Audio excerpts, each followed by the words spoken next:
Rajasthan PCS prelims परीक्षा के दो पेपर हम ऑलरेडी डिस्कस कर चुके हैं। एक 1992 का पेपर और दूसरा 1993 का पेपर। आज ये हमारा तीसरा दिन है और आज हम लेकर आए हैं आपके लिए 1994 और 95 का कंबाइंड पेपर हुआ था ये, क्योंकि ये 2 साल की वैकेंसी एक ही बार में आई थी तो पेपर एक ही साथ हुआ था। तो उसका ये हल प्रश्न पत्र है। चलिए फ्रेंड्स स्टार्ट करते हैं। देखिए जिस तरीके का रेस्पॉन्स राजस्थान प्रीलिम्स के लिए मिल रहा है तो मुझे लगता है कि ऐसे ही आपका प्यार बरकरार रहे तो आपके लिए फिर इसके बाद हम प्रीलिम्स के जितने पेपर हो जाएंगे 2021 तक, उसके बाद हम लेकर आएंगे टेस्ट सीरीज़। टेस्ट सीरीज़ भी हम डेली एक पेपर डिस्कस करेंगे। उसके साथ साथ में हम कल से या परसों से आपके लिए करंट अफेयर की मैगज़ीन कराएंगे पूरे साल की, जिसमें पूरे साल का करंट अफेयर रहेगा। अगर आप कंफर्टेबल है कि एक ही क्लास में आप उसको कंप्लीट कर लें तो आप कमेंट करके बता दें। अगर आप चाहते हैं कि उसको पार्ट पार्ट में करके अलग कराया जाए, जैसे कि राष्ट्रीय पार्ट हो गया पहले में, दूसरे में इंटरनेशनल हो गया, तीसरे में इकोनॉमिक पार्ट हो गया उसका, फिर अवार्ड्स हो गए चौथे वीडियो में, 5 में खेल और उससे संबंधित प्रश्न हो गए। अगर आप इस टाइप में चाहते हैं तो आप ऐसे कमेंट कर सकते हैं कि इस टाइप में आप सर प्रोवाइड करा दीजिए तो ज़्यादा बेहतर रहेगा। तो वो डिपेंड करता है आपकी सहूलियत के हिसाब से कि आप किस टाइप से उसको चाहते हैं। हम तो चाहते हैं कि भाई एक ही वीडियो में अगर आपको मिल जाए, बट आपको सीरियस होकर उसको देखना पड़ेगा। ऐसे नहीं स्टार्टिंग में 2-3 मिनट देखा और आपने स्किप करके आगे निकल गए। अगर भाई राजस्थान में आपको एसडीएम बनना है और डीएम ये आपको डीएसपी बनना है तो आपको देखनी पड़ेगी, सीरियस होकर देखनी पड़ेगी। मैं आपसे इसलिए कह रहा हूँ भाई सब्सक्राइब करो या मत करो, लेकिन इस सीरीज़ को आप अच्छे से देख लो। मैं ये गारंटी के साथ कह रहा हूँ भाई आपका प्रीलिम्स कोई नहीं रोकने वाला है। जो लोग पेड कोर्स लेके कर रहे हैं प्रीलिम्स की तैयारी, वो भी आपको नहीं रोक पाएंगे, ये मेरी गारंटी है आपसे। चलिए भाई, लेकिन आप जिस तरीके से रेस्पॉन्स कर रहे हो मतलब काफ़ी मतलब बेहतरीन लग रहा है और काफ़ी अच्छा मतलब हो रहा है, उसकी वजह से कि मुझे मतलब और काम करने के लिए, हमारी टीम और काम करने के लिए आपके लिए तैयार हो रही है। तो चलिए फ्रेंड्स स्टार्ट करते हैं। तो पहला ही क्वेश्चन है हमारा। देखिए आप कुछ चीज़ें आप नोटिस करें कि कौन से टॉपिक से बार बार आरपीएससी क्वेश्चन पूछ रहा है। देखिए सेंधव सभ्यता से, हड़प्पा सभ्यता से एक क्वेश्चन बार बार पूछा जा रहा है, वो आपसे किसी भी टाइप में पूछ ले। तो देखिए इसमें क्वेश्चन देखिए, पहला है क्वेश्चन कि निम्न में से किस पशु की आकृति को जो मोहर पर मिली है इससे ज्ञात होता है कि सिंधु घाटी एवं मेसोपोटामिया के मध्य व्यापारिक संबंध थे। तो किससे पता चलता है? ये बैल की पशु आकृति से। तो चलिए नेक्स्ट देखते हैं। अब आपने लास्ट क्वेश्चन पेपर में देखा होगा कि उसमें पूछा था कि ये किसकी उपासना करते हैं, किसकी पूजा करते हैं। तो ये मातृ शक्ति की पूजा करते हैं। तो मैंने बताया था लास्ट वीडियो में कि यहाँ पे इस टाइम पे अभी कोई भी मंदिर वगैरह नहीं थे। कौन से पशु को इसमें पवित्र माना गया? तो बैल को इसमें पवित्र माना गया था। मोहरों पर बैल की आकृति दोनों सभ्यताओं में मिलती है। चलिए नेक्स्ट क्वेश्चन देखते हैं। वैदिक युगीन सभा ये क्या थी? तो ये लास्ट में भी क्वेश्चन पूछा गया था। तो ये राज्य के श्रेष्ठ और संभ्रांत लोगों की एक राष्ट्रीय सभा थी। किनकी? राज्य के श्रेष्ठ और संभ्रांत लोगों की एक सभा होती थी। चलिए नेक्स्ट क्वेश्चन देखते हैं। पहला ईरानी शासक जिसने भारत के कुछ भाग को अपने अधीन कर लिया था कौन था? वो था साइरस था ये, सही है ना? कौन सी? ये 6वीं शताब्दी ईसा पूर्व में मध्य कुरुश या साइरस द्वितीय नामक एक महत्वाकांक्षी व्यक्ति था जिसने इस साम्राज्य की स्थापना की थी। ईरान में हखामनी साम्राज्य की स्थापना की थी। चलिए और तो इसमें फैक्ट ऐसा नहीं है। चलिए नेक्स्ट क्वेश्चन देखते हैं। नेक्स्ट क्वेश्चन है, देखिए ये क्वेश्चन भी रिपीटेड है। पहले मैं पूछा था कि तृतीय सभा कहाँ हुई थी, फिर पूछा प्रथम सभा कहाँ हुई थी। अभी इसमें आपसे पूछ लिया कि द्वितीय बौद्ध सभा का आयोजन किया गया था किसके टाइम पे। तो मैं आपको देखिए बताता हूँ। तो इसका क्या है ट्रिक कि रब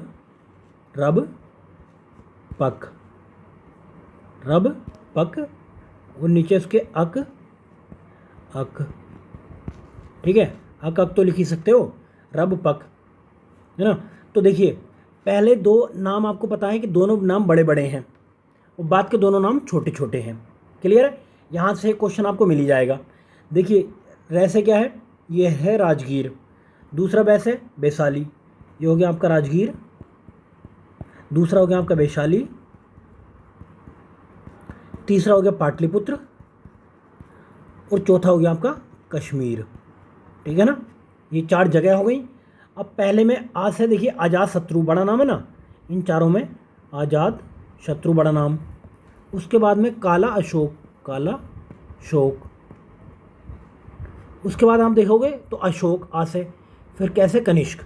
आपको चारों को पता लग गया, क्लियर है। चलिए अब डिस्कस करते हैं।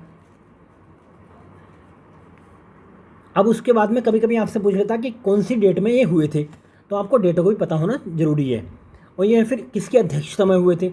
अब देखिए, द्वितीय बौद्ध संगति किसके टाइम पे, काला अशोक के टाइम पे हुई थी, क्योंकि बड़ा नाम है, दोनों बड़े बड़े, स्टार्टिंग के पहले दोनों बड़े बड़े हैं, क्लियर है। कब हुई थी, 383 ईस्वी पूर्व में। कहाँ पे, वैशाली में, हमने बताया था। रब पक, रब तो वैसे वैशाली। किसके टाइम पे हुई थी, काला अशोक के टाइम पे हुई थी। अध्यक्षता किसने की थी, तो आपको अध्यक्ष भी पता होना चाहिए। दूसरे का ये सर्वकामी इसके अध्यक्ष थे, क्लियर है। इसमें एक चीज़ बहुत इंपॉर्टेंट जो क्या हुई थी, इस बौद्ध संगति में बौद्ध धर्म दो भागों में, स्थविर और महासांघिक में विभाजित हो गया था, यानी बट गया था। तो कौन सी ये संगति, दूसरी संगति जिसमें बौद्ध धर्म दो भागों में बट गया था। अब ये देखिए, पहली 483 ईस्वी पूर्व में हुई थी राजगृह में। मैंने बताया था कि आपको रब पक रह थे, रब, ठीक है, रह। तो कौन था बड़ा बड़ा नाम, मैंने बताया कि बड़े बड़े नाम थे, तो अजातशत्रु पहले में, क्लियर है। इसकी अध्यक्षता किसने की थी, तो महाकश्यप ने इसकी अध्यक्षता की थी। अब तीसरी देख लो, तीसरी हुई थी पाटलिपुत्र में, मैंने बताया पक। इस संगति में क्या हुआ था कि अभी धम्मपट्टिक को संकलित किया गया था। कितने फैक्ट हो गए, आपका यहाँ से क्वेश्चन पूछे जाना है, क्लियर है। चलिए आगे देखते हैं। अब ये भी पिछले 3 सालों से हम कंटिन्यू देख रहे हैं, इस क्वेश्चन को बार बार पूछा जा रहा है। इसका रूप अलग हो सकता है तो, लेकिन बार बार पूछ रहे हैं इसको, तो आपको भी ध्यान रखना है कि भाई ये टॉपिक इंपॉर्टेंट है, तो इसको एक बार सर्च करके खुद से पढ़ सकते हैं, या आपके पास में कोई भी बुक है तो वहाँ से पढ़ सकते हैं। मैथ तो हमने गठन चक्र का पूरा PYQ कराया रखा, तो मुझे लगता है इससे बाहर से क्वेश्चन नहीं आता है। तो देखिए, चोल शासकों के समय बनी प्रतिमाओं में सबसे अधिक विख्यात क्या है, तो ये नटराज की, यहाँ पे नटराज की कांस्य मूर्ति मिली है, नटराज शिव की कांस्य की प्रतिमाएं मिली है यहाँ से। अब आपको पता होनी, चोल किसके लिए फेमस थे, एक तो ये नौसेना बहुत जबरदस्त थी इनकी, ठीक है, और दूसरा था इनका पंचायती सिस्टम। पंचायती, ये काम नहीं कर रहा, पंचायती सिस्टम बहुत मजबूत था, ये स्थानीय शासन भी कहते हैं। तो ये दो चीज़ों के लिए काफ़ी विख्यात थे। चलिए नेक्स्ट चलते हैं। अब नेक्स्ट क्वेश्चन है, किस भाषा को दिल्ली के सुल्तानों ने संरक्षण प्रदान किया। तो देखिए, अधिकतर काम जो था जिनका, इनका या फिर मुगलों का कहें तो फारसी में होता था। जितना भी है फारसी में, आपने देखा होगा कि महाभारत का अनुवाद कराया फारसी में, रामायण का अनुवाद कराया फारसी में, तो ये सारे काम फारसी में होते थे, क्लियर है। चलिए नेक्स्ट आगे देखते हैं। नेक्स्ट क्वेश्चन है, अकबर द्वारा बनाई गई श्रेष्ठतम इमारतों में पाई जाती हैं, श्रेष्ठ इमारतें पाई जाती कहाँ पे, तो फतेहपुर सीकरी में इन्होंने अधिकतर इमारतें बनाई थी। अब देखिए कब बनाई थी, देखिए 1570 में क्या हुआ कि गुजरात विजय के बाद, जब गुजरात की विजय करके आए थे, तो इन्होंने फतेहपुर सीकरी यहाँ पे स्थानीय नाम रखा इसका, और इसे ही मुगल साम्राज्य की राजधानी बनाया था, इसे फतेहपुर सीकरी को। तो इनके द्वारा बनाई गई श्रेष्ठ इमारतों में फतेहपुर सीकरी है, क्लियर है। चलिए अब क्या क्या हो रहा है इसमें, इन इमारतों में यहाँ पे क्या है, एक तो जोधाबाई महल है, दूसरा पंचमहल है, दूसरा तुर्की सुल्ताना का महल है, खास महल, मरियम महल और जामा मस्जिद एवं बुलंद दरवाज़ा स्थित है। अधिकतर एग्जाम में बुलंद दरवाजे के बारे में पूछा जाता है। चलिए नेक्स्ट चलते हैं। निम्न मुसलमान विद्वानों में से हिंदी साहित्य के लिए सबसे महत्वपूर्ण योगदान किसने दिया, तो अब्दुल रहीम खान खाना ने महत्वपूर्ण योगदान दिया था। देखिए इन्होंने, अब्दुल रहीम खान खाना ने एक और इम्पोर्टेंट काम किया था। इन्होंने क्या काम किया था कि जो तुर्की भाषा में लिखा हुआ बाबरनामा है उसका फारसी में अनुवाद किया था। किसका, बाबरनामा का फारसी में अनुवाद किया था इन्होंने, तुर्की से फारसी में अनुवाद किया बाबरनामा का। अब ये हुआ क्या था, इनको खान खाना की उपाधि कब दी थी, खान खाना की उपाधि इन्हें अकबर ने दी थी। कब, जब गुजरात प्रदेश जीता था, जब गुजरात जीत कर आए थे, तो अकबर ने खान खाना की उपाधि से नवाजा था। तो ये 9 रत्नों में से एक थे। अब बात करते हैं, चलिए अबुल फजल की। अबुल फजल का क्या था, इन्होंने आईने अकबरी की रचना की थी। किसकी? आईने अकबरी की। आईने अकबरी। तो आपको अगर ऐसा नाम दिखाई दे आईने अकबरी की रचना किसने की, तो अबू फजल ने की थी। चलिए, एक ये फैजी जो थे ये भी इनके दरबार में रहते थे, तो ये राजकवि थे इनके दरबार में। चलिए नेक्स्ट चलते हैं। नेक्स्ट क्वेश्चन है, निम्न तथ्यों में से कौन ऐसा तथ्य है जो अकबर को राष्ट्रीय सम्राट सिद्ध करने में सहायक नहीं है? तो क्या नहीं है? कि अकबर ने इस्लाम धर्म को त्याग दिया था, तो ये ऐसा नहीं था। क्लियर है? चलिए नेक्स्ट देखते हैं। संथाल कहाँ के निवासी हैं? तो संथाल निवासी थे पूर्वी भारत के। कहाँ के? पूर्वी भारत के। अब पूर्वी भारत में कौन सा? मेनली बिहार, झारखंड। तो इस क्षेत्र में अब कुछ जगहों पर बंगाल या उड़ीसा और असम में पाए जाते हैं, बट मेनली इनका क्षेत्र था झारखंड का संथाल परगना। झारखंड का संथाल परगना। ये फिर अगर ये ऑप्शन में नहीं दे तो आपको रांची दे सकता है, सिंहभूम दे सकता है, हजारीबाग दे सकता है, धनबाद दे सकता है। तो इनमें से कोई भी अगर आपको दिखाई दे तो आपको उसके साथ जाना है फिर। चलिए नेक्स्ट। अब आपको बताना भारत का सबसे ऊंचा पर्वत कौन सा है? तो आप माउंट एवरेस्ट पर नहीं जाएंगे क्योंकि भारत का नहीं है। आप किसके साथ जाएंगे? आप जाएंगे कंचनजंगा के साथ, क्योंकि भारत का पूछ रहा है आपसे, ना कि सबसे ऊंचा पर्वत। तो आपको बहुत ही केयरफुली क्वेश्चन को पढ़ना रहता है, उसके बाद आप आंसर को टिक करेंगे। क्लियर है? चलिए नेक्स्ट। ये कहाँ पे? ये पाक अधिकृत कश्मीर में स्थित है, यानी कि जो हमारा ही भाग है वहीं पे स्थित है ये। चलिए नेक्स्ट है, महानदी पर निर्मित बांध का नाम आपको बताना। तो ये हीराकुंड बांध है, महानदी पर स्थित है ये। बाकी आपको पहले ये भांगड़ नागल का पता होना चाहिए कौन सी नदी पे है। तो ये सतलज नदी पे है, सतलज नदी पर। नेक्स्ट क्वेश्चन है कि भारत में सबसे महत्वपूर्ण लघु उद्योग कौन सा है? तो ये हथकरघा उद्योग है, क्योंकि अधिकतर जनसंख्या इसमें रोजगार प्राप्त करती है। चलिए नेक्स्ट है, तो कौन सा जोड़ा सही है? ये मैच कराना है। तो देखिए, आपको अगर एक भी पता है इसमें से कि केनिया की नैरोबी राजधानी है, रवांडा की किगाली है, जिम्बाब्वे की जेरे की किन्यासा है, केवल जिम्बाब्वे की हरारे राजधानी है जो इसमें मैच करती है। चलिए नेक्स्ट चलते हैं। नेक्स्ट में आपको ये लिंक कराना है। नियाग्रा जलप्रपात कहाँ पर है? तो नियाग्रा जलप्रपात है आपका ये न्यूयॉर्क में। देखिए, ऐसे क्वेश्चन में मैं आपको एक ट्रिक बता दूं छोटी सी, जिससे आपका कोई भी ऐसे क्वेश्चन हो, कितनी भी तगड़ी नेगेटिव मार्किंग हो, तो आपको वहाँ पर अटैम्प्ट करके आना है। देखिए, आप एग्जामिनर, अगर सपोज करो आप एग्जामिनर हैं, तो आप क्वेश्चन सेट करेंगे बच्चों को कन्फ्यूज़ करने के लिए। ए का 4 डाल देंगे, बी का 4 डाल देंगे, सी का 1 डाल देंगे, डी का 2 डाल देंगे, कुछ ऐसे करके। फिर आगे 3 डाल देंगे, फिर 3 डाल देंगे, आगे 1 डाल देंगे, फिर यहाँ 2 डाल देंगे। तो आप कोशिश करेंगे बच्चे को ज़्यादा से ज़्यादा देर तक उसे कन्फ्यूज़ करके रखा जाए। तो बच्चा भी अब बहुत आगे चल गया, क्योंकि हमारे जैसे भाई हिंद गुरु मार्केट में आ गए हैं अब। तो अब देखिए, करना क्या आपको कि अब क्वेश्चन का आंसर तो आपका यहाँ से रहने वाला होता है 99% केस में। 1% में आप देख के नीचे कमेंट मत करने लग जाना, बट ये 99% में मैं कह रहा हूँ कि ऐसा होता है। ए का 4th, ए का बी का 4th, यहाँ पे आंसर यहाँ से रहने वाला है। तो आप कट कर दो, इसे कट कर दो, ये कट कर दो, है ना। यहाँ पे दोनों में ए का 4 है। क्लियर है? अगर इसके बाद आपको एक भी पता है, कुछ भी पता है नहीं पता, फिर आप उनमें से अगर कोई भी टिक करके आओगे, 50-50 का रेशियो आपका यहाँ पे सही होने का। तो लेकिन आप भी देख लेते हैं, अगर कुछ भी पता है आपको, विश्व के छत भी पता है आपको कि पामीर को कहते हैं, तो डी का पहला आ गया, आपका ये आंसर आ जाता है। क्लियर? फिर भी बताते हैं, एफिल टावर आपका पेरिस में है, हजारों झीलों की भूमि आपके फिनलैंड को कहा जाता है। क्लियर है? चलिए नेक्स्ट। क्वेश्चन नंबर 16 में है, आर्कटिक महासागर एवं प्रशांत महासागर को जोड़ने वाला जल डमरू मध्य कौन सा है? तो ये बेरिंग है। कौन सा? बेरिंग। और जबकि मलक्का किसको जोड़ता है? मलक्का देखिए, जो अंडमान का पार्ट है, अंडमान का पार्ट है, अंडमान के पार्ट को साउथ चाइना सी से जोड़ता है ये। क्लियर है? तो ये साउथ चाइना सी से जोड़ता है। बाकी डोवर की बात करें तो डोवर उत्तरी सागर को ये देखिए, डोवर उत्तरी सागर को इंग्लिश चैनल से जोड़ता है। वहीं अगर टोरिस की बात करें तो अराफोरा सागर को पपुआ की खाड़ी से जोड़ता है। क्लियर है? चलिए नेक्स्ट चलते हैं। आपको देखिए, एक बेहतर तरीका मैंने लास्ट वीडियो में बताया था कि आपको यह है कि सिर्फ आप क्वेश्चन का ऑप्शन देख के आप उस पर खुश ना हो जाएं, उसके बाद में आपको जो अदर ऑप्शन रह गए हैं, आपको उन पर भी अपनी नॉलेज अप्लाई करनी है कि मुझे क्या जानकारी है इसके बारे में, यहाँ पे तो हम सिर्फ आपको क्वेश्चन पेपर सोल्व करा रहे हैं, लेकिन साथ साथ में क्वेश्चन सोल्व कराने से ज़्यादा इंपॉर्टेंट है कि आपको हम जो तरीके बता रहे हैं क्वेश्चन को अटैम्प्ट करने के, कैसे आपको करना है, कैसे आपको पढ़ना है, तो वो बहुत ज़्यादा इंपॉर्टेंट है। तो आप उसको बहुत केयरफुली सुना करें और उसको अप्लाई भी किया करें। क्लियर है? चलिए नेक्स्ट, इंदिरा गांधी आवास योजना की मुख्य विशेषता क्या है? तो क्या है, देखिए आवास उपलब्ध कराना है तो आपको पक्का पता है, तो आपको अब आवास वाला ऑप्शन देख के फिर टिक कर लेना है। क्लियर है? चलिए नेक्स्ट, ये योजना आई कब थी?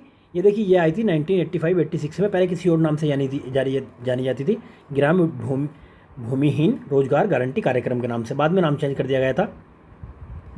अब इसमें शेयर कितना रहता है? 75% केंद्र का रहता है और बाकी 25% लागत जो है ये राज्य देता है। चलिए नेक्स्ट, निर्धारित अवधि में से 1 वर्ष पूर्व समाप्त होने वाली पंचवर्षीय योजना थी। हमने बता दिया कि पंचवर्षीय योजनाएं अब कोई सी ऐसी हो सकता ना पूछी है, क्योंकि पंचवर्षीय योजनाएं खत्म हो गई हैं। ठीक है ना? तो चलिए नेक्स्ट चलते हैं। अब ये देखिए उस टाइम का पूछ लिया 7वीं पंचवर्षीय योजना का नारा क्या था। अभी आपके लिए इंपॉर्टेंट नहीं है तो इसको ना देखें, फिर भी हम बता देते हैं कि इसका भोजन, काम और उत्पादकता था, बट अभी आपको नहीं देखना है इसको। चलिए नेक्स्ट, योजना अवकाश की अवधि पूछी जा सकती है, तो इसमें कब से कब तक थी? 1966 से 69 तक योजना अवकाश रहा था, 3 साल तक का। ठीक है, चलिए नेक्स्ट चलते हैं। भारत का योजना आयोग क्या था? एक सलाहकारी संस्था, केवल एक सलाहकारी संस्था। ये बनी कब थी? इसको अलग नाम से भी एक गैर सांविधिक संस्था भी कह सकते हैं। ये बनी कब थी? ये बनी थी 15 मार्च 1950 को। अब इसकी जगह पे क्या आ गया? अब आ गया इसकी जगह पे नीति आयोग। क्या आ गया? नीति आयोग, जो 1 जनवरी 2015 को बना, नीति आयोग के नाम से जाना जाता। तो ये भी एक गैर संवैधानिक आयोग है। यह एक थिंक टैंक के रूप में काम करता है, आपको ये भी पता होना चाहिए। चलिए नेक्स्ट, बहुउद्देशीय नदी घाटी योजनाओं को आधुनिक भारत का मंदिर किसने कहा था? तो देखिए यह जवाहरलाल नेहरू जी ने ये कहा था कि ये बहुउद्देशीय नदी घाटी परियोजनाएं जो हैं ये आधुनिक भारत के मंदिर हैं ये। चलिए नेक्स्ट क्वेश्चन है, नई औद्योगिक नीति 1991 में लघु उद्योग के लिए पूंजी विनियोग की सीमा कितनी है? तो देखिए अभी क्या हो गया कि इसमें अमेंडमेंट हो गया है, लेकिन उसके हिसाब से आपको अगर 1991 के हिसाब से पूछे तो आपको 60 लाख करना है, लेकिन अगर पूछे 2020 के नीति के हिसाब से, 2006 के हिसाब से, तो आपको फिर नया डाटा देखना है, जो हम करा देंगे अपनी करंट के वीडियो में। देखिए इस टाइप से कोई भी अगर कमेटी की नियुक्ति होती है हाल में तो आपको देखनी है। तो गोपीनाथ मुंडे कमेटी किससे रिलेटेड थी? यह है एनरॉन परियोजना से रिलेटेड। चलिए नेक्स्ट देखते हैं, कृषि एवं ग्रामीण विकास क्रियाओं को सभी प्रकार की साख आवश्यकताओं की पूर्ति करने की एकमात्र संस्था कौन सी है? तो ये नाबार्ड है। कौन सी? नाबार्ड है। अब नाबार्ड से रिलेटेड एक दो फैक्ट और देख लो कि ये बनी कब थी?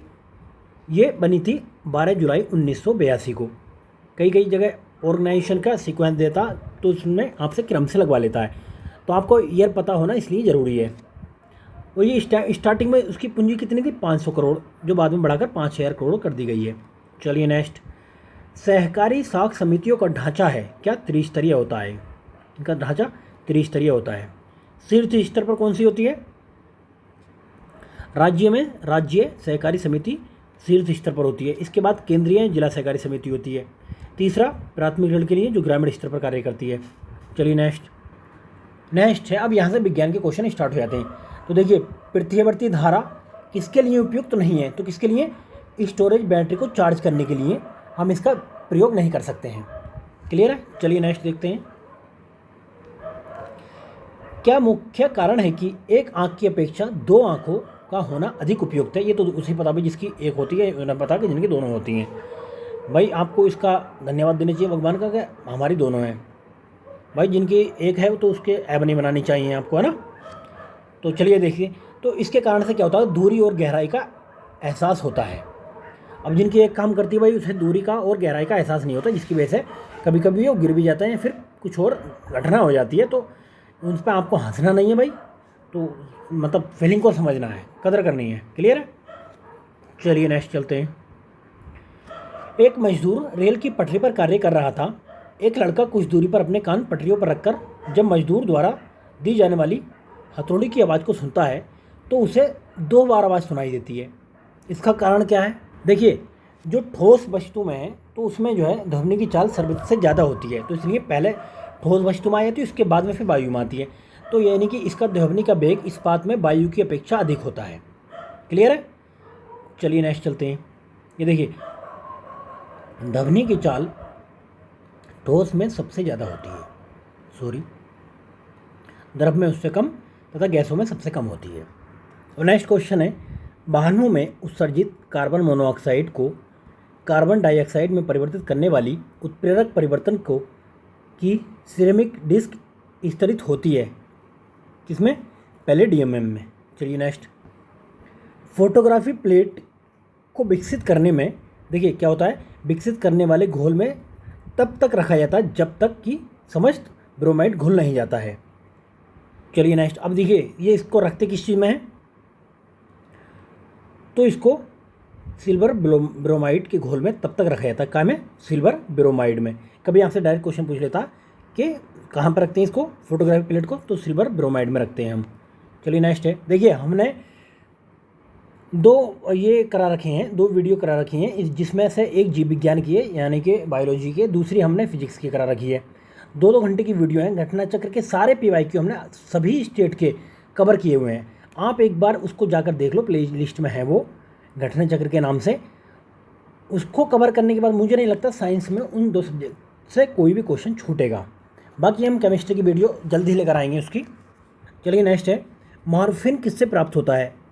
मॉर्फिन यानी कि अफीम किससे प्राप्त होता है? तो फल से प्राप्त होता है। अब आप जो है वीडियो छोड़ के इसकी तलाश में मत लग जाना, जब मिलना होगा आपको मिल जाएगा, मोक्ष की तरह होता है ये भी।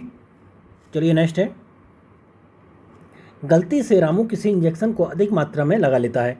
अब देखिए सारे पता नहीं क्या किसी ने नशेड़ी ने पेपर बनाया कि ऐसा ही लग रहा कि पहले अफीम फिर इंजेक्शन बेहोशी का। तो वही क्या होता है कि इसके कारण इसे ऐंठन, मिर्गी, बेहोशी हो जाती है। अंत कुछ समय पश्चात इसकी मृत्यु हो जाती है। इसका कारण क्या है कि उसके रक्त में असामान्य शर्करा सांद्रता बढ़ जाती है। तो ये तो मजाक में बोल दिया मैंने, ऐसे ही ऐसा नहीं है, कोई भी पेपर बना सकता है, कौन बनाता पता नहीं है। चलिए नेक्स्ट है, एस्ट्रोजन किसके द्वारा उत्पादित होता है? तो किसके द्वारा? पुट्टिका के द्वारा उत्पादित होता है ये। चलिए नेक्स्ट है, जैविक जगत में होने वाले कार्य गुण व पद्धति के अध्ययन के इस ज्ञान को मशीनी जगत में उपयोग करने को क्या कहते हैं? तो इसको कहते हैं बायोनिक्स, बायोनिक्स कहते हैं इसको। चलिए नेक्स्ट क्वेश्चन है, कौन सा गुण मनुष्य को अन्य जानवर यानी कि सभी वानर गुणों से पृथक करता? तो भाई हमारे अंदर एक गुण पाया जाता है, तो यह है जानने की इच्छा प्रकट करने वाला। जानने की इच्छा प्रकट कर रहे हो तभी आप वीडियो को देख रहे हो, तो आप मनुष्य की श्रेणी में हो। सभी जो भी वीडियो देख रहे हैं और जो नहीं देख रहे वो जानने की इच्छा नहीं कर रहे, तो वो इस वाली श्रेणी में है, क्योंकि मनुष्य का है कि उसको जानने की हमेशा इच्छा प्रकट करते रहना चाहिए। चलिए नेक्स्ट है, सक्रिय उपार्जित असंक्रामकता किसके उत्पादन का परिणाम है? तो किसके? एंटीबॉडीज़ की। चलिए नेक्स्ट चलते हैं। नेक्स्ट क्वेश्चन है, पसीने का मुख्य उपयोग क्या है? तो क्या होता है? शरीर के ताप को नियंत्रण रखता है ये। चलिए नेक्स्ट क्वेश्चन है कि कौन सा नवीनतम समझा जाता है? तो कौन सा है? क्रो-मैग्नन मानव। चलिए नेक्स्ट देखते हैं। नेक्स्ट क्वेश्चन है, कौन सा पहले नियत कर्मिता को भंग करता है? तो क्या करता है? निषेचित अंडा। तो देखिए होता क्या है कि जो नर का युग्मक है यानी कि संकराणु है, मादा युग्मक यानी कि अंडाणु के आपस में सम्मिलन रूप से युग्मनज करता है, तो इससे क्या कहते हैं? फर्टिलाइजेशन कहते हैं। तो मादा अंडा जो होती हैं कि निषेचित हो जाने पर ही सबसे पहले नियत संक्रियता भंग हो जाती है और इससे नए भ्रूण का निर्माण होता है। क्लियर है? चलिए आगे देखते हैं। अमेरिकन टेलीफोन एवं टेलीग्राफ ने ऐसे कंप्यूटर कार्यप्रणाली विकसित की है जो बहुजन इस्तेमाल के लिए वातावरण प्रदान करती है, उसे क्या कहते हैं? तो उसको कहते हैं यूनिक्स। तो हो सकता है करंट टाइप में क्वेश्चन पूछा गया हो। चलिए नेक्स्ट क्वेश्चन है 42, एक इलेक्ट्रॉनिक पुंज को फास्फोरस कोटेड पर्दे पर फोकस कर प्रतिबिंबों को पर्दे पर जनित करना कहलाता है? तो इसको कहते हैं टोटल स्कैन। चलिए नेक्स्ट चलते हैं। क्वेश्चन नंबर 43 है, यदि आप इलेक्ट्रॉनिक एक्सचेंज से जुड़े टेलीफोन को एसटीडी यानी बंद लॉक करना चाहें तो कौन सा कोड इस्तेमाल करेंगे? तो आप कोड इस्तेमाल करेंगे 124 ABCD 3। चलिए नेक्स्ट है, यदि कोई सूचना टेलीफोन द्वारा डायल करके अन्यत्र टेलीविज़न स्क्रीन पर देखी पढ़ी जा सके तो उसको क्या कहते हैं? तो कहते हैं टेलीफैक्स, तो कहते हैं टेलीफैक्स। चलिए नेक्स्ट, पी वेणुगोपाल के समाचार में चर्चित रहने का कारण क्या है? तो कहता है प्रथम सफल हृदय प्रत्यारोपण उन्होंने इस टाइम पे किया था। तो करंट का क्वेश्चन है। चलिए नेक्स्ट देखते हैं, कौन सा एक जैव अक्रमणीय नहीं है? तो कौन सा नहीं है? साबुन नहीं है, बाकी ये सब जैव अक्रमणीय है। चलिए नेक्स्ट चलते हैं, पारिस्थितिकी और पर्यावरण से संबंधित क्वेश्चन है। तो विश्व में पर्यावरण अपक्रम की गंभीर समस्या है, तो इसका क्या है? इसका है इस समस्या का प्रमुख कारण मिट्टी एवं वनों का अवक्रमण है। तो देखिए ये पहली बात सही है, दूसरी बात इसकी आंशिक रूप से सही है। इसमें आपको ध्यान देना कि दोनों बातें सही हैं, ये आंसर नहीं है, इसका आपको लिंक भी करना है, एक दूसरे से लिंक करना। तो देखिए ऑप्शन कितना मज़ेदार ऑप्शन दे रखे हैं यहाँ पे। तो इन्होंने दिया हुआ है कि क्या दोनों बातें एक सही है एक गलत है? ये तो हो नहीं सकता, दोनों बातें सही हैं, ये चांसेस हैं। पहला असत्य है, ये भी नहीं हो सकता। तो ए सही है परंतु आर आंशिक रूप से सही है, तो इसका डी आंसर है। तो आपको ध्यान रखना है 90% लड़के हो सकता है कि इन दोनों में से कोई से ऑप्शन मार्क आए, 10% तो इनमें को मार्क आएंगे। तो आपको ध्यान रखना है इस क्वेश्चन का। चलिए नेक्स्ट है, अरावली विकास परियोजना का मुख्य उद्देश्य क्या था? तो देखिए अरावली है तो विकास परियोजना इससे संबंधित क्या होगा? पारिस्थितिकी से कुछ रिलेटेड होगा, तो पारिस्थितिकी स्थिरता को बनाए रखना है ये। चलिए नेक्स्ट, ये क्वेश्चन देखिए पिछली बार 3 बार से कंटिन्यू पूछा जा रहा है। अगर किसी को यकीन ना हो तो 3 साल की वो वीडियो देख ले, बार बार पूछा जा रहा है क्वेश्चन ये। तो ये है कि अपना गांव अपना काम योजना कब प्रारंभ की गई थी? तो 1 जनवरी 1991 को ये लाई गई थी। ये रिपीटेड क्वेश्चन है, इसको आप रिपीटेड डाल लें, बार बार पूछा जा रहा है। क्लियर है? इसका उद्देश्य क्या था कि गांव के गरीबों को गरीबी रेखा से ऊपर उठाना है। कब आई थी? 1 जनवरी 1991 को। क्लियर है? चलिए नेक्स्ट क्वेश्चन है, क्वेश्चन नंबर 50। राजस्थान में बहुधा सूखा एवं अकाल पड़ने का आधारभूत कारण क्या है? तो देखिए ये क्या है? अरावली का दक्षिण पश्चिम से उत्तर पूर्व की ओर प्रसार। तो देखिए इस तरीके से है, तो जितनी भी यहाँ से मानसून की ये आती हैं तो ये इसके साइड पैरेलल निकल जाती है। तो यहाँ पे कोई भी अगर सपोज करो ये यहाँ पे अरावली इस टाइप से होती तो यहाँ पे ये रुकावट बनती फिर, लेकिन अब ये कोई रुकावट नहीं बनती है अरावली। तो मानसून के जितने भी ये धाराएँ आती हैं इस साइड को अरेबियन सी की, तो वो ऐसे ही पार होती चली जाती हैं पैरेलल इसके समानांतर। तो ये कारण है। चलिए आगे बढ़ते हैं। नेक्स्ट है, राजस्थान के जिस जिले में तेल एवं प्राकृतिक गैस की संभावनाएं अच्छी हैं। तो देखिए तेल और प्राकृतिक गैस ये राजस्थान के पश्चिमी जिलों में मिल सकता है। तो कौन से इसमें पश्चिमी सबसे ज़्यादा है? तो ये जैसलमेर है, बाड़मेर भी है, लेकिन जैसलमेर में संभावना सबसे ज़्यादा है अभी। क्लियर है? चलिए नेक्स्ट चलते हैं। नेक्स्ट क्वेश्चन है, राजस्थान में भूरी मिट्टी का प्रसार किस क्षेत्र में? तो बनास नदी प्रवाह के क्षेत्र में। हड़ौती रीजन कहाँ पे है? आपको पता होनी चाहिए। हड़ौती रीजन राजस्थान के दक्षिण पूर्व में, इस साइड में। चलिए नेक्स्ट, अब ये किस क्षेत्र में मिल सकती है? ये पौली हो गया, सिरोही, सीकर, झुंझुनू, अलवर। चलिए नेक्स्ट क्वेश्चन है 53। 1930 के दशक में भरतपुर में राजनीतिक जागृति का श्रेय किसको दिया जाता है? तो ये दिया जाता है युगल किशोर चतुर्वेदी को दिया जाता है ये। चलिए नेक्स्ट चलते हैं। देखिए राजस्थान स्पेशल की आप प्लेलिस्ट में जाएं, वहाँ पे देखें हमने राजस्थान स्पेशल में क्या क्या करा रखा है। राजस्थान स्पेशल में हमने ज्योग्राफी करा रखी है, इकोनॉमिक्स का बजट और सर्वे करा रखा है। आप वहाँ पे एक बार जाएं और प्लीज़ उसको देखें। इकोनॉमिक सर्वे और बजट के तो बहुत ही बेहतरीन तरीके से कराया हुआ है, तो वहाँ से बाहर मुझे नहीं लगता कोई क्वेश्चन पूछा जाए। तो आप इस वीडियो के बाद में आप उसको देख लीजिएगा एक बार, क्योंकि बार बार नहीं कराई जा सकती वो। चलिए नेक्स्ट है, वार्षिक वर्षा की प्रतिशत मात्रा में अधिक उतार चढ़ाव वाला जिला कौन सा है? तो बांसवाड़ा सबसे अधिक उतार चढ़ाव वाला जिला है। चलिए नेक्स्ट चलते हैं। अगर सबसे कम वर्षा पूछता है वो जैसलमेर साइड में। चलिए नेक्स्ट है, और सबसे अगर ज़्यादा वर्षा पूछें आपसे, सबसे ज़्यादा कहाँ होती है? तो सिरोही जिले में माउंट आबू पर। अगर यहाँ तो आपसे डिस्ट्रिक्ट पूछेगा या फिर डायरेक्ट पूछेगा तो कहाँ पे? माउंट आबू में होती है। चलिए नेक्स्ट क्वेश्चन है, मई 1994 में संपन्न यमुना नदी जल के बंटवारे संबंधी समझौते के रूप में मिलने वाली जल की मात्रा कितनी है? तो 111 करोड़ घन मीटर है। तो पुराना क्वेश्चन हो गया। चलिए नेक्स्ट देखते हैं, राजस्थान की अग्रणी शतरंज खिलाड़ी कौन है? तो ये भी करंट का क्वेश्चन है, तो अभी देखना आपको। तो उस टाइम पे ये नासिर थे। चलिए नेक्स्ट चलते हैं, सास बहू का मंदिर का भी इम्पोर्टेंट है, ये पूछा जा सकता है। तो ये कहाँ पे है? नागदा में है ये। नागदा कहाँ पे है आपको ये पता होना चाहिए। नागदा ये कहाँ पे? जयपुर में है। तो आप देखने जा सकते हैं, काफ़ी इंटरेस्टिंग है सास बहू का मंदिर। चलिए नेक्स्ट है, लड़ने के लिए नहीं जानी जाती यहाँ पर सास बहू, प्यार मोहब्बत के लिए भी जानी जाती हैं। तो जो भी अदर स्टेट से बाहर से इधर घूमने के लिए आए तो भाई ऐसी चीज़ों को जरूर देख के जाएँ, मोस्ट वेलकम।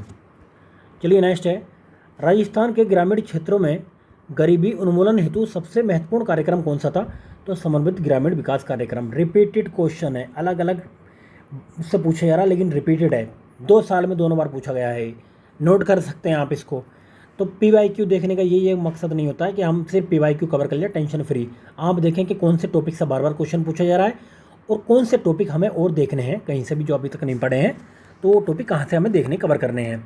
ठीक है ना भाई। तो हमारे कई सारे मकसद होते हैं PYQ देखने के, और एग्ज़ाम का एक पैटर्न भी पता लगता है। देखिए आप सपोज़ करो यहाँ पे RAS का एग्ज़ाम देने जा रहे हैं, ये RAS का एग्ज़ाम है। कुछ लोगों की स्ट्रेटजी क्या होती है, तो एक की मोटिवेशन वीडियो देगी तो यहाँ पहुँच गए, फिर उसके बाद में इधर आ गए, फिर कुछ इधर उधर के टाइम कामों में लगे, फिर ऐसे करके इनकी स्टडी चलती, तो पैरेलल इसमें नहीं चल पाते, जिसकी वजह से वो मार्केट से बाहर हैं। वो दूसरे क्या क्या कर रहे होते हैं, UPSC की तैयारी कर रहे होते हैं, तो वो इधर इधर चलते रहते हैं, इधर उधर चलते रहते हैं, तो वो भी मार्केट से बाहर होते हैं। वो तीसरे इधर इधर ऐसे करके अपना चलते रहते हैं, तो वो मार्केट से बाहर हैं। चौथे पैरेलल आते हैं थोड़ा थोड़ा, तो उनका प्री हो जाता है, मेंस नहीं होता है। तो भाई आपको पैरेलल चलना पड़ेगा। पैरेलल चलने के लिए ना तो आपको किसी यूट्यूब के सहारे की ज़रूरत है और ना किसी कोचिंग की ज़रूरत है भाई। तो आपको क्या काम करना है कि RAS के सिलेबस की ज़रूरत है, पहली चीज़। दूसरी चीज़ है इसके PYQ की ज़रूरत है। PYQ आपको अवेलेबल नहीं है, इसलिए हम आपको करा रहे हैं। सारी जगहों पर PYQ ऐसा अवेलेबल नहीं है, क्लियर है। तो हम अपना ऐड नहीं कर रहे भाई, हमारा तुम ये वीडियो देखो, हमारा PYQ देखो, कुछ भी देखो, लेकिन ये चीज़ें दो आप अपने पास में ज़रूर रखें, कोई भी एग्ज़ाम की आप तैयारी कर रहे हैं तो।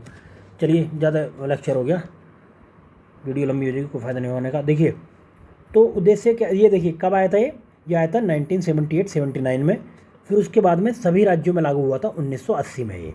क्लियर। उद्देश्य क्या था? गरीबी रेखा से नीचे यापन करने वाले लोगों को वित्तीय सहायता प्रदान करना। क्लियर है। चलिए नेक्स्ट, जिनके उत्पादन में भारत में राजस्थान का प्रथम स्थान है, तो किसके? रॉक फास्फेट था उस टाइम पर, टंगस्टन और जिप्सम। क्लियर है। चलिए नेक्स्ट देखते हैं। अब ये पूछा जा सकता है आपसे, डेगाना ये कहाँ पर है? तो नागौर जिले में है ये। टंगस्टन की खान है यहाँ पे डेगाना में, क्या है? नागौर जिले में है, टंगस्टन की खान है यहाँ पे। और उसके बाद में राजस्थान में देश का 90% से अधिक जिप्सम पाया जाता है। जिप्सम के क्षेत्र देख लो, देखिए बीकानेर हो गया, चूरू क्षेत्र, नागौर क्षेत्र, जैसलमेर, बाड़मेर क्षेत्र, तो ये इसके क्षेत्र है। बाकी बात की जाए रॉक फास्फेट की, तो उदयपुर जिले में रॉक फास्फेट पाई जाती है। तो आपको ये पता, ये एक्स्ट्रा फैक्ट पता होना चाहिए। क्लियर है। चलिए नेक्स्ट, नदी जिसका उद्गम राजस्थान से होता है और अपना जल खंबात की खाड़ी में उड़ेलती है, तो कौन सी नदी है? तो ये माही नदी है। देखिए लूनी नदी कहाँ जाती है? लूनी नदी का आपको पता होना चाहिए, ये कच्छ की खाड़ी में गिरती है। कितनी लंबाई है इसकी? 320 किलोमीटर की लंबाई है। बाकी माही नदी जो है ये आपके ये निकलती है और ये गिरती है खंबात की खाड़ी में। चलिए नेक्स्ट, राजस्थान में प्रत्येक जिले में सहकारी बैंक का नाम क्या है?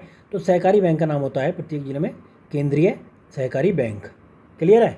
चलिए नेक्स्ट, अब आप इसका सिस्टम भी समझ लो। देखिए 3 टाइप से होती है, मैंने बताया था कि शीर्ष में अगर सबसे ऊंचे पर देखिए तो प्रांतीय सहकारी बैंक होती है, जिसको राज्य की सर्वोच्च सहकारी संस्था भी कहते हैं। उसके बाद होती है केंद्रीय स्तर पर, मतलब प्रत्येक जिले में केंद्रीय सहकारी संस्था। उसके बाद होती है प्रारंभिक सहकारी शाखा समितियाँ, ये ग्रामीण लेवल पर होती हैं। चलिए नेक्स्ट चलते हैं।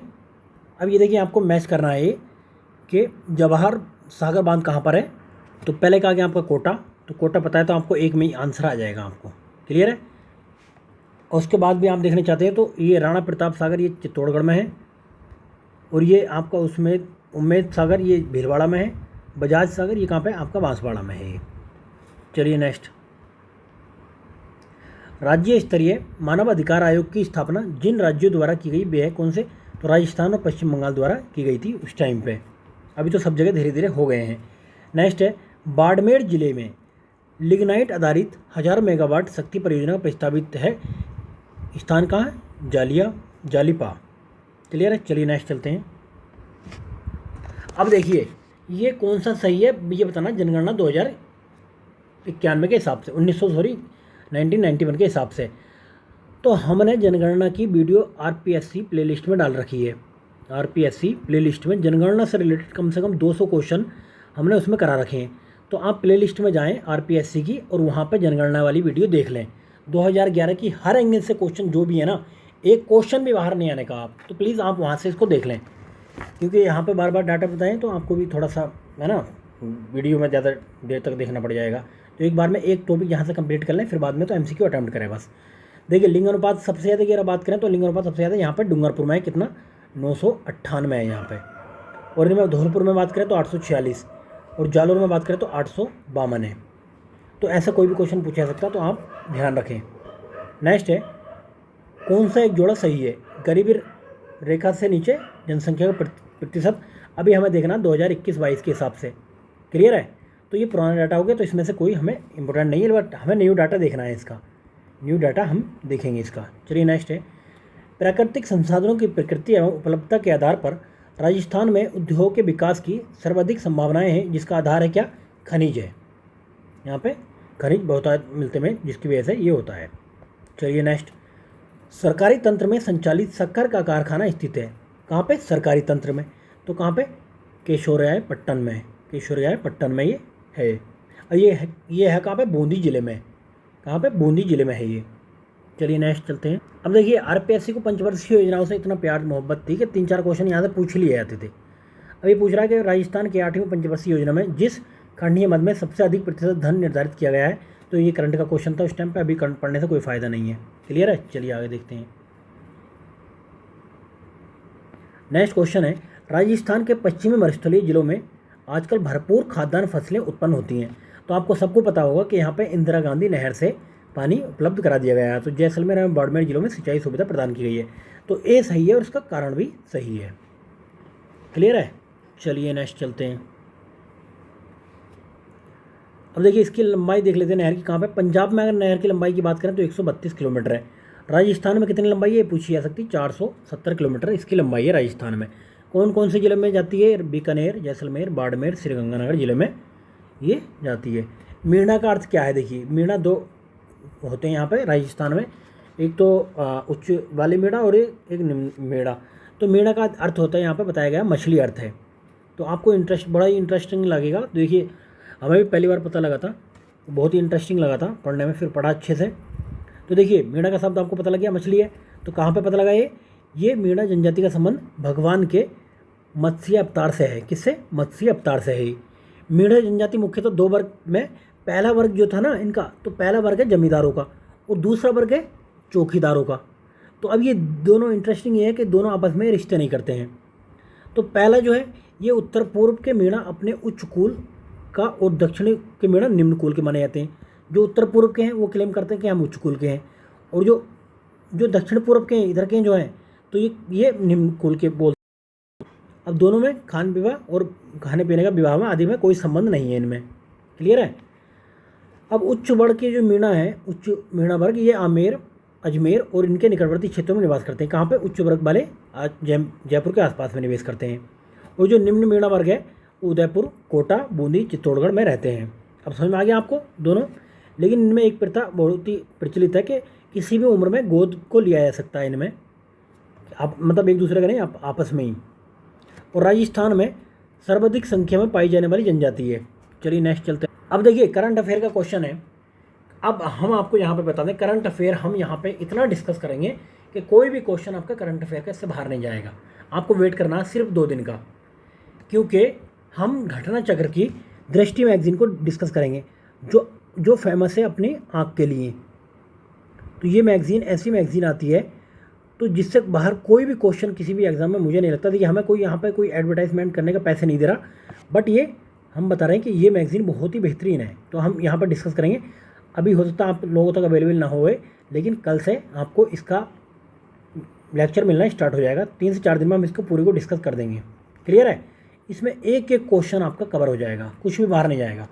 तो देखिए अब जान लो कि करंट में कैसे कैसे क्वेश्चन पूछे जा सकते हैं। इससे और खतरनाक क्वेश्चन क्या होगा कि सचिन तेंदुलकर की उसकी वाइफ का नाम पूछ लिया, तो अंजलि मैम से शादी हुई थी इनकी। तो चलिए नेक्स्ट है, ये क्वेश्चन पूछा जा सकता है, सार्क सम्मेलन अभी ये 2023-24 में कहाँ हुआ? 23 में तो उस टाइम पर निर्णय कब लिया गया था, ये लिया गया था। आपको पता होना चाहिए कि ये बना कब था, 7-8 दिसंबर 1985 को बना था ये। क्लियर है। तो अभी इसका मुख्यालय कहाँ पर, काठमांडू में मुख्यालय है इसका। कौन कौन सदस्य है, भारत है, मालदीव, पाकिस्तान, बांग्लादेश, श्रीलंका, भूटान, नेपाल व अफगानिस्तान इसके सदस्य हैं। क्लियर है। चलिए आगे बढ़ते हैं। नेक्स्ट भी करंट का क्वेश्चन है कि संयुक्त राष्ट्र पर्यावरण कार्यक्रम सासाकावा पुरस्कार किसे प्रदान किया गया, तो उस टाइम पे स्वामीनाथन को दिया गया था। अभी आपको कोई मतलब नहीं इस करंट का देखना है। चलिए नेक्स्ट, 1995 को रेड ये क्रॉस दिवस का विषय क्या था, यानी थीम क्या थी, तो अभी आपको पता लग गया कि थीम भी पूछी जाती है यहाँ पे एग्जाम में। क्लियर है। तो करंट का क्वेश्चन है ये, नहीं इसका रटना नहीं है इन क्वेश्चन को। चलिए नेक्स्ट देखते हैं क्वेश्चन नंबर 76 देखते हैं हम। 76 है कि हाल ही में चर्चा में रहा चीन और संयुक्त राज्य अमेरिका के प्रति कड़ा विरोध व्यक्त किया गया है। तो करंट का क्वेश्चन है, आपको देखना है, अभी इस पर ध्यान नहीं देना, करंट में देखना है इस क्वेश्चन को। किस देश ने यूनेस्को के 183वें सदस्य के रूप में पुनः सदस्य ग्रहण कर लिए, तो दक्षिण अफ्रीका था उस टाइम पे, बट अभी आपको देखना है अभी किसने, फिर असम अमेरिका ने कर लिया है अभी। नेक्स्ट है 43वीं पुरुष विश्व टेबल टेनिस चैंपियनशिप का विजेता कौन है, तो कांग लिंग हुई है, मतलब उस टाइम पे था। अभी आपको करंट का देखना है, ये भी करंट का क्वेश्चन है, या एक बार आपको आइडिया लग जाता है कि करंट में किस टाइप के क्वेश्चन पूछे जाते हैं। क्लियर है। फ्रेंच ओपन, ये एक क्वेश्चन पूछे जाना यहाँ पे लिख लो, चाहे तो अमेरिकन ओपन पूछे, चाहे फ्रेंच ओपन पूछे, चाहे विंबलडन पूछे, चाहे फिर वो ऑस्ट्रेलिया पूछे, ये क्वेश्चन में से इसमें से एक क्वेश्चन पूछे है ना, हम अच्छे से कवर करा देंगे इसको। क्लियर है। चलिए नेक्स्ट, अमृता देसाई का समाचार पत्रों में चर्चित रहने का कारण क्या था, करंट का क्वेश्चन है, अभी क्या कारण थे आपको नहीं ध्यान देना है। चलिए नेक्स्ट देखते हैं। शिमला वार्ता के भारतीय प्रतिनिधिमंडल के एक वरिष्ठ सदस्य ने हाल ही में व्यक्त किया कि भुट्टो कश्मीर में युद्ध का नियंत्रण रेखा को अंतर्राष्ट्रीय सीमा में क्रम से परिवर्तन के लिए शिमला पर सहमत हो गए थे। उनका नाम क्या है, तो PL धरता उनका नाम। तो बात को अभी देखना करंट में क्या सिचुएशन चल रही है, ऐसी कुछ है क्या। चलिए नेक्स्ट, एशियन खिलाड़ी ओल्गा कुजेनकोवा ने महिला हैमर थ्रो में कितने दूर का विश्व रिकॉर्ड बनाया, तो हम देखेंगे कि नीरज चोपड़ा बार बार विश्व रिकॉर्ड बनाते रहते हैं, उन्होंने कितने मीटर का ऐसा कुछ है। और बाकी कुछ और, मैं अगर किसी को मैं कहीं पे भी किसी भी देश में गोल्ड मेडल मिला है भारतीय को, तो हम वो देखेंगे। तो ये हम चीज़ें करंट में डिस्कस करेंगे। यूनेस्को द्वारा 1995 में घोषित किया गया, हम करंट में देखेंगे। अभी 2022 को, 23 को, 24 को क्या घोषित किया गया है। क्लियर है। 2022, 23, 24 तीनों का साल देखेंगे हम, अभी इनका देखने का कोई फ़ायदा नहीं है। चलिए नेक्स्ट, प्रत्यक्ष जीवन शास्त्र के रचयिता कौन थे, तो पंडित नैनूराम शर्मा थे। अभी आपको इसका कोई मतलब नहीं देखने का। अब देखिए विभिन्न में किस टाइप के क्वेश्चन पूछ रहे जाते हैं कि रोम का प्रथम शासक कौन था, तो अटपटे क्वेश्चन होते हैं, आपको 5-7 क्वेश्चन तो छोड़ने में रहते हैं। तो न्यू मी योर था। अब ऐसा नहीं कि आपको 100% क्वेश्चन आते, पीटी कितने पे होता है यार, 70-80 क्वेश्चन सही करके आ जाओ, आफ्टर निगेटिव हो जाएगा पीटी बस। तो लेरी प्रेसलर निम्न में से किससे संबंधित है, करंट का क्वेश्चन था, तो अभी आपको नहीं देखना है ऐसा कुछ। चलिए नेक्स्ट, किसी संस्कृति के वैज्ञानिक विवरण के अध्ययन को क्या कहते हैं, तो इथनोलॉजी कहते हैं इसको, क्या कहते हैं, इथनोलॉजी। चलिए नेक्स्ट है, चीन में वास्तविक कागज़ के निर्माण का श्रेय किसको दिया जाता है, तो ये साइलुन को दिया जाता है। साइलुन को 7वीं BC में निर्माण हुआ था। चलिए नेक्स्ट, जेपा क्या है, तो जेपा बोस्निया में संयुक्त राष्ट्र द्वारा निर्धारित सुरक्षित क्षेत्र है। कहाँ पे, बोस्निया में जेपा। चलिए नेक्स्ट देखते हैं। अभी लोकेशन हमें कुछ देखनी है यूक्रेन की, रसिया की, तो बहुत ज़्यादा जो न्यूज़ में रही हैं, तो वहाँ से क्वेश्चन बनता है इस टाइप का।